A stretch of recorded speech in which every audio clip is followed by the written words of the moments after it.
नमस्कार, आप देख रहे हैं हॉर्नबिल टीवी और मैं हूं आपके साथ ऋषि भाटिया। बुलेटिन की शुरुआत करेंगे उत्तराखंड से कुछ खास खबरों के साथ। नैनीताल में सीआरपीएफ की ओर से पूर्व अर्ध सैनिक सम्मेलन का आयोजन किया गया। सम्मेलन में सीएम पुष्कर सिंह धामी ने शिरकत की। इस मौके पर पूर्व अर्ध सैनिकों को सम्मानित भी किया गया। सैनिक कल्याण मंत्री गणेश जोशी भी इस कार्यक्रम में मौजूद रहे। ऐसे में सीएम ने संबंधित सभी को यहां पर संबोधित किया और पूर्व अर्ध सैनिकों को देश सेवा में उनके योगदान को लेकर याद किया। शहीद हुए अर्ध सैनिकों के परिजनों को भी सम्मानित किया गया।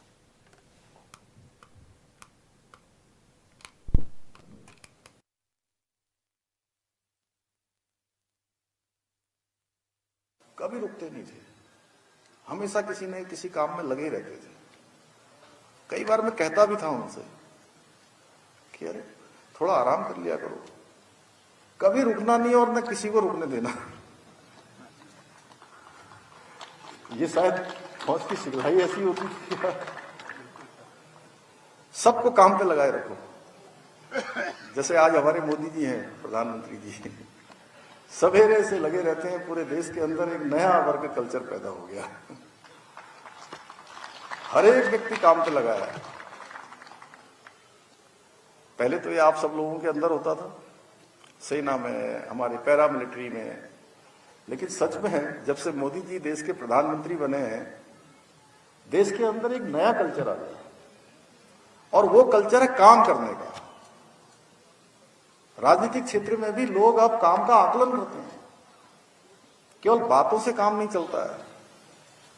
अब देखिए, अभी मुझसे पत्रकार बंधु पूछ रहे थे, हालांकि ये आप लोगों का कार्यक्रम राजनीति का नहीं है, लेकिन राजनीति के बिना कुछ है भी नहीं, क्योंकि सारी नीतियां बनाने का काम लोकतंत्र में आए हुए जो लोग आते हैं, सरकारें जो बनती है वो करती हैं। बिहार के चुनाव के बारे में आपका क्या था परिणाम जिस दिन आया? क्योंकि मुझे बिहार जाने का कई बार अवसर मिला, मैं चुनाव में गया था HR सिंह, तो पत्रकारों ने पूछा जिस दिन रिजल्ट आया, मैंने कहा लोग अब जो है झूठे नैरेटिव पसंद नहीं करते, झूठे नारे पसंद नहीं करते, अफवाहों को पसंद नहीं करते, जो बातें धरातल पर उतर नहीं सकती, सच्चाई से कोसों दूर होती हैं, उनको नकार देती है। लोग काम को पसंद करते हैं। यही कारण है, देखिए आप, मोदी जी देश के तीसरी बार प्रधानमंत्री बनकर देश की सेवा कर रहे हैं और जिस राज्य में भी चुनाव हो रहे हैं, हरियाणा का चुनाव है, महाराष्ट्र का चुनाव है, दिल्ली का चुनाव है और अभी अभी बिहार का चुनाव है, उससे पहले उड़ीसा का चुनाव है, गुजरात, मध्य प्रदेश तो लगातार कई बार से सरकार लगातार बन रही है, वहां उत्तराखंड है, उत्तर प्रदेश है, हर जगह पर डबल इंजन की सरकारें बन रही हैं, क्योंकि लोग काम को प्राथमिकता दे रहे हैं।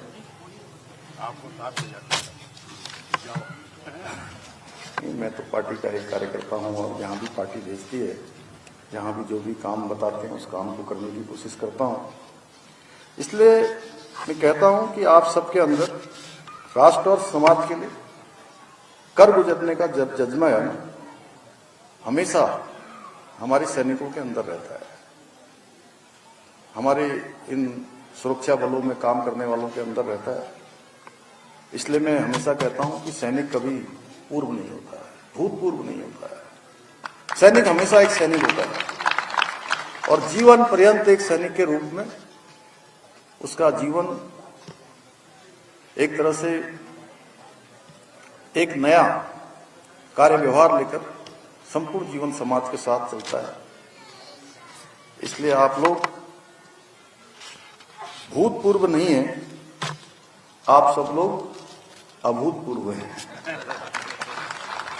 और देशभक्ति के चिरस्थायी प्रतीक हैं।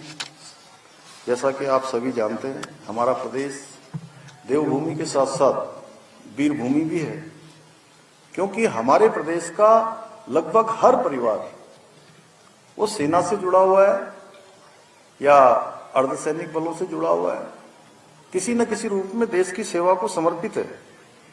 इस बात का इतिहास साक्षी है कि हमारे वीर सपूतों ने मातृभूमि की रक्षा के लिए कभी अपने प्राणों की बलिदान देने में कभी कोई कोर कसर नहीं छोड़ी है। उत्तराखंड के वीरों ने हमेशा अपने साहस से, बहादुरी से ये दिखलाया है कि देवभूमि केवल शांति का मार्ग ही नहीं सिखाती है, बल्कि आवश्यकता पड़ने पर वो शौर्य और वीरता का और पराक्रम का प्रदर्शन भी कर सकती है।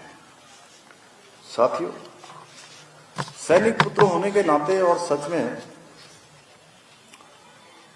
मैंने जीवन में वो सारे अनुभव प्राप्त किए हैं जो एक सामान्य से सामान्य परिवेश में पैदा होने वाले और सैनिक परिवार में पैदा होने वाले एक उसकी पैदा होते ही जो चीजें मिल जाती हैं। और मैं इस बार जब जहां मैं पैदा हुआ था, पिथौरागढ़ जनपद का बहुत सीमांत क्षेत्र है, और इस जिम्मेदारी में आने के बाद मैं इस बार पहली बार वहां गया, क्योंकि वहां से लगभग 45 साल पहले यहाँ खटीमा के पास एक गांव में हम लोग आ गए थे। पिताजी सेना में थे। जब मैं वहां गया तो जब मैंने वहां का दृश्य देखा तो मैं सोच रहा था कि 12 घंटे वहां से बस पकड़ने के लिए पैदल चलना पड़ता था। तो मैं अपनी स्थिति को देख रहा था कि मैं 4 साल का बच्चा था, छोटा सा, मैं कैसे चलाऊंगा इतना। और चारों तरफ ऐसा हिमालय देखकर मुझे लगा कि वास्तव में मैंने कभी अपने बारे में ऐसा नहीं सोचा था।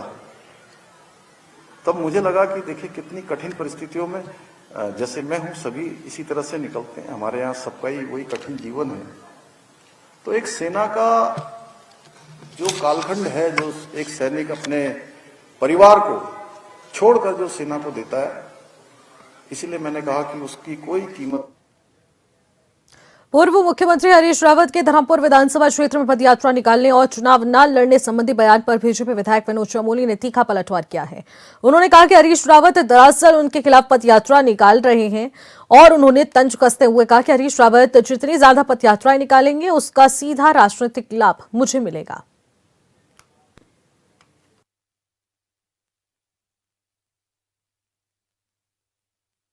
मैंने कहा ना, उन्होंने कहा मैं छोटी यात्रा करूंगा। मैंने सुन लिया उसको।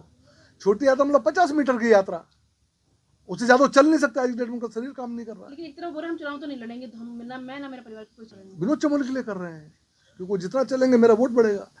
और आप लोग जानते नहीं हो, मुझे बहुत प्यार करते हैं, हमारे बड़े हैं। उन्होंने बहुत प्रयास किए थे मुझ पर कि मैं शायद उनके साथ आ जाऊँ, लेकिन मैं नहीं जा सकता हूँ क्योंकि मैं एक पार्टी का अनुशासित कार्य करता हूँ। लेकिन इतना मैं जानता हूँ, वो दिल से बहुत प्यार करते हैं। जब कोई अलग से उनसे बैठता है तो हमेशा उन्होंने मेरी तारीफ ही की है, और मुझे लगता है कि वो कहीं ना कहीं मुझे मजबूत करना चाहते हैं, इसलिए वहाँ पर काम कर रहे हैं। देहरादून में सूचना और लोक संपर्क विभाग की समीक्षा बैठक में महानिदेशक बंशीधर तिवारी ने जिला सूचना अधिकारियों को सरकारी योजनाओं की जानकारी जनता तक प्रभावी ढंग से पहुंचाने के निर्देश दिए हैं। उन्होंने कहा कि जन कल्याणकारी कार्यक्रमों का व्यापक और सटीक प्रचार प्रसार विभाग की सर्वोच्च प्राथमिकता है। महानिदेशक ने मीडिया से बेहतर समन्वय, पत्रकारों की समस्याओं के तुरंत समाधान और सोशल मीडिया पर तथ्यात्मक और सकारात्मक सामग्री प्रकाशित करने पर जोर दिया। उन्होंने बता दें कि सक्सेस स्टोरी और अपनी रोचक लेखों के नियमित प्रकाशन को भी आवश्यक बताया।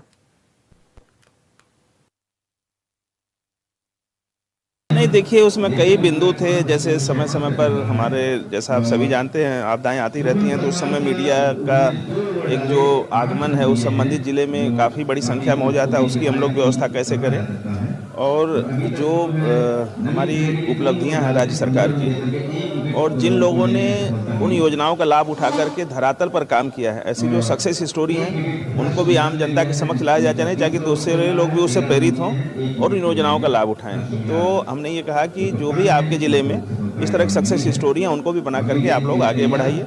साथ ही मीडिया से तालमेल और जो बेहतर समन्वय है, प्रेस क्लब की कुछ दिक्कतें कुछ जनपदों में आ रही हैं, तो उसके भी हमने कहा कि बैठ करके उसको सॉर्ट आउट करिए। तो कुल मिलाकर के एक ओवरऑल जो उनकी अपने फीडबैक थे उसको भी हमने लिया, और जो हमारी सरकार की योजनाओं को आगे बढ़ाने के लिए जो हमारी नीति है उसके लिए भी हमने उनके साथ बैठक कर उत्तराखंड के वाइब्रेंट विलेज जो बॉर्डर एरिया में है और जिन गांव के लोग पलायन कर चुके हैं उनको सभी सुविधाओं से लैस करने के लिए भारत सरकार के द्वारा कई योजनाएं चलाई जा रही हैं ताकि गांव फिर से आबाद हो। कार्यक्रम की नोडल अधिकारी अनुराधा पाल ने बताया कि वाइब्रेंट विलेज 2.0 के तहत डिजिटल तरीके से नेपाल से सटे 40 गांव का पुनर्रोध किया जाएगा। इन गाँव में विकास के लिए केंद्र सरकार की गाइडलाइंस के अनुसार एक विस्तृत कार्य योजना तैयार की जा रही है जिसमें आजीविका, आवास, कनेक्टिविटी, शिक्षा, स्वास्थ्य, पर्यटन और अन्य विकास कार्य शामिल है।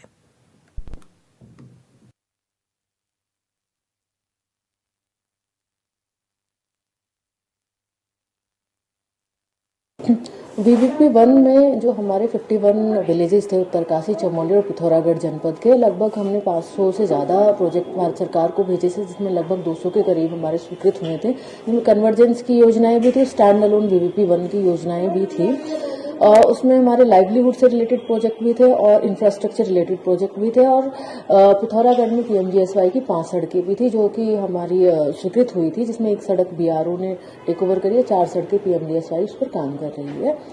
इसके अतिरिक्त पर्यटन विभाग की तरफ से भी कुछ तीनों ही डिस्ट्रिक्ट के अलग अलग कंसेप्ट पर भेजे गए थे। जैसे अगर हम गुंजी की बात करते तो गुंजी में शिवोधाम का प्रोजेक्ट भेजा गया था भारत सरकार को। एमटीडी के उपाध्यक्ष बंशीधर तिवारी ने टोईवाला, ऋषिकेश और आसपास के क्षेत्रों में चल रहे कई निर्माण कार्यों का औचक निरीक्षण किया और इस दौरान उन्होंने प्राधिकरण की ओर से चलाई जा रही परियोजना की गुणवत्ता, उपयोग हो रही सामग्री, साइट प्रबंधन और जन सुविधाओं से जुड़े कार्यों की प्रगति की विस्तृत समीक्षा की है। उन्होंने स्पष्ट निर्देश दिए कि सभी परियोजनाओं को तय समय सीमा पर उच्च गुणवत्ता के साथ पूरा किया जाए और सुरक्षा मानकों का सख्ती से पालन किया जाए। तो वहीं उपाध्यक्ष ने ऋषिकेश में निर्माणाधीन मल्टी लेवल पार्किंग और कार्यालय भवन का भी निरीक्षण किया। उन्होंने कहा कि मल्टी लेवल पार्किंग बनने से ट्रैफिक जाम की समस्या से बड़ी राहत मिलेगी और शहर की यातायात व्यवस्था को नया आयाम मिलेगा। देखिए, ऋषिकेश में पार्किंग एक बड़ी दिक्कत है और 1,500 गाड़ियों की हम लोग वहाँ पार्किंग बना रहे हैं, तो पार्किंग का काम समय से पूरा हो उसके लिए मैंने इसको देखा और हम लोग भी जो हमारा टारगेट दिया हुआ है उसी के हिसाब से चल रहे हैं। और चूँकि 4 धाम का जो देखें, अगर आप मुख्य प्रवेश द्वार वो ऋषिकेश है, योग की नगरी ऋषिकेश है, हरिद्वार आने वाले लोग भी ऋषिकेश जाते हैं, तो ऋषिकेश में ट्रैफिक जाम की एक बड़ी समस्या बनी रहती है और इस पार्किंग के बनने से उस जाम की और पार्किंग की सुविधा की वजह से ऋषिकेश को जाम से मुक्ति मिलेगी। उत्तराखंड के नैनीताल में वर्षों से एक इलाके में 4 से ज्यादा घर बनाकर हजारों की संख्या में लोग रह रहे हैं। अब इन परिवारों में दहशत का माहौल है। ऐसा इसलिए क्योंकि मामला सुप्रीम कोर्ट में है और मंगलवार को फैसला का दिन था, लेकिन कोर्ट ने अगली तिथि तय कर दी है। सवाल फिर से यही उठ रहा है कि हल्द्वानी ही क्या अब मेन टारगेट बन चुका है। राज्य की राजधानी देहरादून में ही हजारों परिवार नदियों किनारे अवैध रूप से बसे हैं, तो फिर सवाल है कि इन लोगों का आखिरकार क्या कुछ होगा। रिपोर्ट देखिए। हल्द्वानी के बनबुलपुरा में रेलवे भूमि पर अतिक्रमण मामले में अब 9 दिसंबर को सुप्रीम कोर्ट का फैसला आएगा। मंगलवार को सुप्रीम कोर्ट में सुनवाई प्रस्तावित थी, जिसके लिए हल्द्वानी पुलिस व प्रशासन पूरी तरह से अलर्ट मोड पर रहा। सुबह से ही शहर में लोगों की निगाहें अदालत के फैसले पर टिकी थी। हजारों परिवारों की सांसें अटकी रही, लेकिन किसी कारण आज फैसला नहीं आ सका और अब कोर्ट ने अगली तिथि 9 दिसंबर को तय की है। रेलवे का कहना है कि हल्द्वानी में लगभग 29 एकड़ जमीन पर अतिक्रमण हुआ है और यहाँ 4,365 परिवार काबिज हैं। लंबे समय से चल रहे इस विवाद में सुप्रीम कोर्ट का फैसला बेहद अहम माना जा रहा है। साल दर साल हाईकोर्ट ने अतिक्रमण पर कार्रवाई के आदेश दिए, लेकिन विरोध की वजह से जमीन अतिक्रमण मुक्त नहीं हो सका।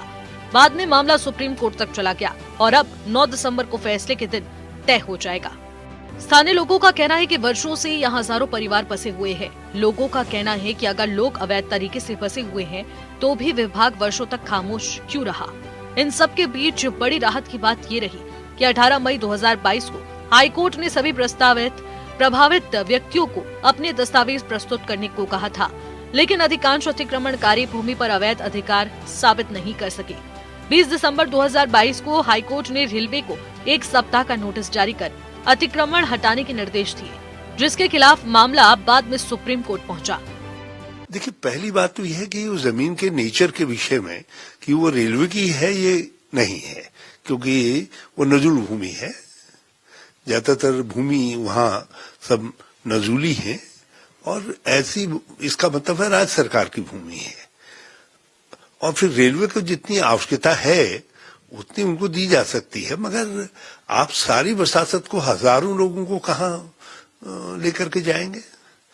तो या तो उनको वहीं पर व्यवस्थित तरीके से बसाया जाए, या फिर जैसा राज्य सरकार से कहा गया है कि आप प्लान पेश करिए माननीय हाईकोर्ट ने, क्योंकि रिहेबिलिटेशन प्रमुख वो है। या तो वहीं बसाया जाए, वहीं पर बसे, और कुछ जमीन जितनी रेलवे की रिक्वायरमेंट है उतनी एसेस कर ली जाए, उतना उनको दे दिया जाए, बाकी जमीन पर लोगों को वहीं बसाया जाए। आप हजारों लोगों को विस्थापित नहीं कर सकते। फिर मलिन बस्तियों के लिए हमारी विधानसभा का कानून है, हमने 2016 के अंदर कानून बनाया था, उस कानून के तहत वो कवर्ड है, उनको मालिकाना हक प्राप्त है। सुप्रीम कोर्ट का फैसला क्या होगा कहना मुश्किल है, और फैसले से पहले आरोपों की राजनीति है। इन सब के बीच कई सवाल हैं जो सत्ता पक्ष और विपक्ष की भूमिका को सवालों के घेरों में खड़ा करते हैं। सवाल है कि कभी भी अगर सरकारी भूमि पर कब्जा होता है तब विभागीय अधिकारी विरोध क्यों नहीं करते, क्योंकि भवन न बन जाने के बाद भी अधिकारी नींद से जागते नहीं हैं। सवाल ये भी है, क्या राजधानी में नदियों के किनारे अतिक्रमण कर हजारों परिवार नहीं बसे हैं? कई बार इस मामले में भी कोर्ट और एनजीटी का आदेश आया, तो फिर कार्रवाई क्यों नहीं हुई? या फिर ये मान लिया जाए कि वोट बैंक के लिए ये राजनीति की जा रही है?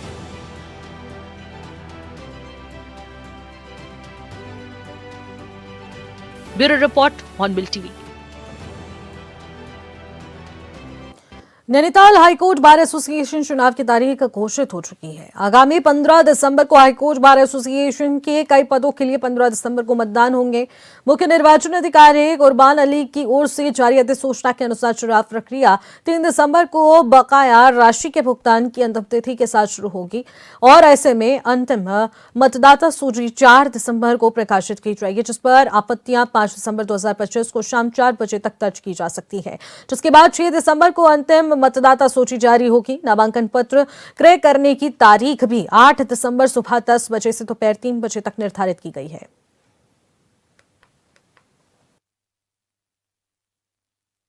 आज हमारी समिति ने इलेक्शन का शेड्यूल जो है ऑन कर दिया है, और उसके हिसाब से कल 3 तारीख जो है लास्ट डेट है मेंबरशिप जो हमारी होती है उसके ड्यूज फाइनल करने की। कल के बाद मेंबरशिप जिन जिन लोगों की ड्यूज क्लियर होंगे वो मेंबर बन जाएंगे, वोट देने के लिए इंटाइटल हो जाएंगे। उसके बाद जो दूसरी डेट है, और भी कई बीच में छोटे छोटे प्रोग्राम होते हैं, लेकिन जो उसके बाद जो मेन है वो है नॉमिनेशन फॉर्म जो है हमारा 8 तारीख को बिकेगा, और उसकी जो नाम वापसी होगी 5 तारीख को, 8 तारीख को नॉमिनेशन फॉर्म बिकेगा, और उसके बाद 10 तारीख को जो है स्क्रूटनी होकर के नाम वापसी हो जाएगी। और उसके बाद जो है हम एक फाइनल पब्लिकेशन देंगे 11 तारीख को, जिसमें कैंडिडेट का नाम सब आ जाएगा, कौन कौन फाइनल है। और 12 तारीख को एक जनरल आम सभा का आयोजन है, जिसमें जो भी कंटेस्टिंग लोग हैं वो अपनी बात अधिवक्ताओं के सामने रखेंगे। और उसके बाद 2 दिन, क्योंकि शनिवार इतवार है, रेस्ट रहेगा, और 15 तारीख को यहाँ पे मतदान होगा, और 15 की शाम को हम लोग रिजल्ट डिक्लेयर करेंगे। भीमताल में बन रहे जमरानी बांध का मुद्दा अब गर्मा चुका है, और इस महत्वाकांक्षी परियोजना में स्थानीय लोगों को रोजगार न मिलने से उनका गुस्सा फूट पड़ा है, जिसके चलते क्षेत्र के ग्रामीणों ने बांध निर्माण स्थल पर जोरदार प्रदर्शन किया। और इस दौरान उन्होंने बांध निर्माण कार्य में स्थलीय निरीक्षण को लेकर अब लगातार सवाल उठाए हैं। स्थानीय लोगों का अब रोजगार से जुड़ा बड़ा सवाल है, और रोजगार की मांग भी की जा रही है। प्रदर्शनकारियों का कहना है कि उन्होंने अपनी पैतृक भूमि इस परियोजना के लिए दे दी है, और इसीलिए रोजगार में उन्हें प्राथमिकता मिलनी चाहिए। देखिए, जमरानी बांध एक बहुत बड़ी परियोजना है, जिसमें डांप प्रभावित जो क्षेत्र हैं, जो भी गांव उसमें आते हैं, उनको नज़रअंदाज करके बाहरी लोगों से काम लिया जा रहा है। स्थानीय लोगों को रोज़गार के नाम पर ठगा जा रहा है। ना उनकी गाड़ियां लग रही हैं, ना उनको नौकरी मिल रही है, ना प्रभावितों के साथ ठीक से बात की जा रही है। मुझे ऐसा लगता है कि क्षेत्रीय विधायक की मिलीभगत के कारण स्थानीय लोगों की मांग को नज़रअंदाज किया गया है, और कंपनी को क्षेत्रीय विधायक ने आश्वस्त किया है कि मैं तुम्हारे साथ खड़ा हूँ, कोई तुम्हारा कुछ नहीं कर पाएगा। इसलिए कल आक्रोशित ग्रामीण जनों के साथ हमने प्रदर्शन किया है। अगर 2 दिन में इसका हल नहीं निकलता है तो हमें स्थानीय लोगों को, कंपनी को रोजगार भी देना पड़ेगा, उनके वाहनों को ट्रांसपोर्ट में लगाना भी पड़ेगा, उनके हकों की रक्षा भी करनी पड़ेगी। अगर ऐसा नहीं किया गया तो हम डाम परियोजना में तालाबंदी करेंगे जब तक स्थानीय लोगों को उनका हक और उनके अधिकार, उनकी मांगें पूरी नहीं होती, जब तक हमारा। देहरादून के स्टेशन में अब 7 और 8 दिसंबर को लोको शेड के इंटरलॉकिंग का काम शुरू हो चुका है और जिसके चलते 7 और 8 दिसंबर को रेलवे स्टेशन बंद रहेगा। देहरादून टर्मिनल से ना तो कोई ट्रेन जाएगी और ना ही कोई ट्रेन आएगी। आपको बता दें, इंटरलॉकिंग के काम के दौरान करीब 20 रेलवे ब्रिज की मरम्मत की जाएगी। ये भी बता दें कि लोको शेड ट्रेनों के इंजन के रखरखाव, मरम्मत और सफाई के लिए अब इन्हें तैयार किया गया है। फिलहाल इन खबरों में इतना ही। आप देखते रहेगा हॉर्नबिल टीवी। नमस्कार।